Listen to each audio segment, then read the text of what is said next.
Assalamualaikum warahmatullahi wabarakatuh. Kenalkan namaku Ivana Alicia Amandarani, lulus saking kelas 11 F11 nomor sekawan likur. Kula badhe nyelasaken adicara pahargyan manten. Yang pertama enten pasang tarup. Pasang tarup itu apa ya? Pasang tarup itu dilakukan oleh keluarga pria atau wanita yang akan melangsungkan pernikahan. Biasanya memasang tarup atau terep atau teratak itu sebagai tanda resmi akan mengadakan hajatan. Nah, kata tarup itu kependekan dari ditata ben ketok murup, yang atau disebut dengan ditata agar kelihatan bersinar dan mewah. Tujuannya apa ya kira-kira? Tujuannya tuh untuk menunjukkan kepada masyarakat bahwa sebuah keluarga sedang memiliki hajat manten. Yang kedua ada serah-serahan.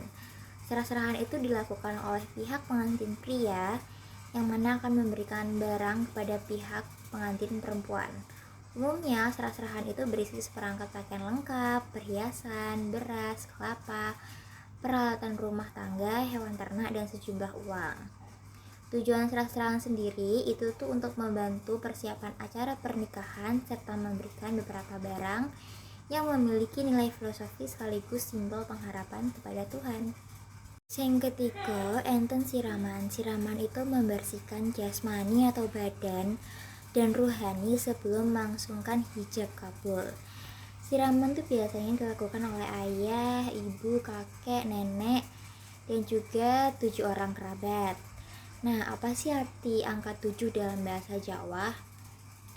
Artinya itu pitu yang berarti pitulungan atau pertolongan. Artinya melalui siraman ini pasangan pengantin pria dan wanita akan memperoleh pertolongan dari Tuhan. Ini yang keempat ya, ada Midodareni, yaitu mempelai wanita bersama ibu, ayah, dan teman-temannya memanjatkan doa agar ijab kabul dan pesta pernikahan keesokan harinya berjalan lancar dan mempelai wanita tampak cantik seperti bidadari.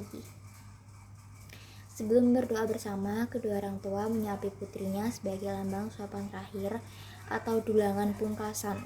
Saat itu tuh terkadang diadakan acara penebusan kembar mayang atau sekar maneka warna berbagai macam bunga.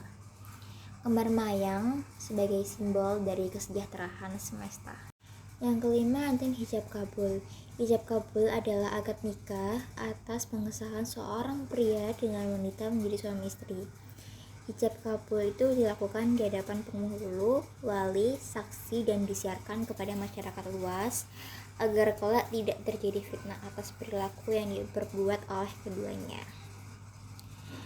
Lalu ada panggih atau temu manten. Biasanya panggih atau temu manten itu dilakukan selepas hijab kabul ya. Panggih atau temu manten itu pengantin pria dan wanita terlebih dahulu dirias. Selanjutnya rombongan pihak keluarga pengantin pria membawa sanggan tembusan yang akan diserahkan kepada orang tua pengantin wanita. Acara panggih di tiap daerah tuh biasanya beda-beda ya. Ada yang hanya sekedar bersalaman antara pengantin pria dengan wanita, ada pula yang menggunakan sarana midak tigan, yaitu pengantin pria menginjak telur mentah lalu kakinya dibersihkan oleh pengantin wanita.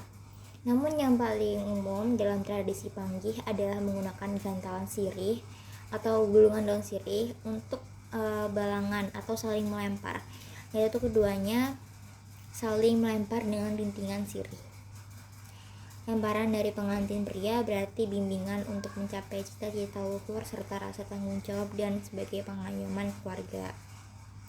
Sedangkan lemparan pengantin putri diartikan gondang kasih atau istri juga menanggapi membalas dengan lemparan bakti yang penuh rasa cinta kasih suci.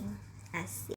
Ketujuh enten bobo timbang. Bobo timbang yaitu ayah mempelai putri duduk di pelaminan dan kedua pahanya diduduki kedua mempelai. Ini lambang bahwa ayah mempelai wanita telah menerima menantunya dengan baik dan menganggapnya sebagai anak sendiri. Yang kedelapan ada nanam jeru. Nanam jeru itu ayah menekan bahu pengantin agar duduk di pelaminan. Artinya kedua mempelai diberi tugas untuk memberi keturunan yang baik dan menjadi orang tua yang baik pula. Yang kesembilan kacar kucur. Kata kucur yaitu mempelai pria memberi penghasilan kaya kepada istrinya yang dilambangkan dalam wujud kacang merah, kacang hijau, kacang tanah, kedelai, beras, kuning, dan logam. Kaya harus diterima sang istri dengan sapu tangan dan tidak boleh tercecer. Ini lambang bahwa istri harus mampu memanfaatkan secara hemat dan cermat. Yang ke-10 ada dulangan atau kelimahan. Dulangan itu artinya mempelai saling menyuapkan nasi yang sudah dikepal oleh pengantin pria. Ini melambangkan bahwa dalam rumah tangga dipimpin oleh suami dan harus hidup dengan rukun, kerjasama, dan saling membantu. Lalu yang 11 ada sungkeman. Sungkeman merupakan simbol ungkapan dharma bakti kepada orang tua serta mohon doa restu dengan berjongkok seperti orang menyembah lutut orang tua. Saat sungkeman, keris pusaka yang dipakai pengantin putra harus dilepas terlebih dahulu. Ke-12 tilik besan atau ngunduh mantu. Tilik besan sering diistilahkan dengan ngunduh mantu. Pengantin beserta orang tua mempelai wanita, keluarga, dan tetangga mengunjungi besan atau orang tua mempelai pria. Sesampainya di rumah besan, mempelai wanita segera sungkem kepada mertua diikuti oleh mempelai pria. Hal ini sebagai wujud bakti pengantin pada orang tua atau mertua. Selanjutnya, mertua mendudukkan kedua mempelai di pelaminan.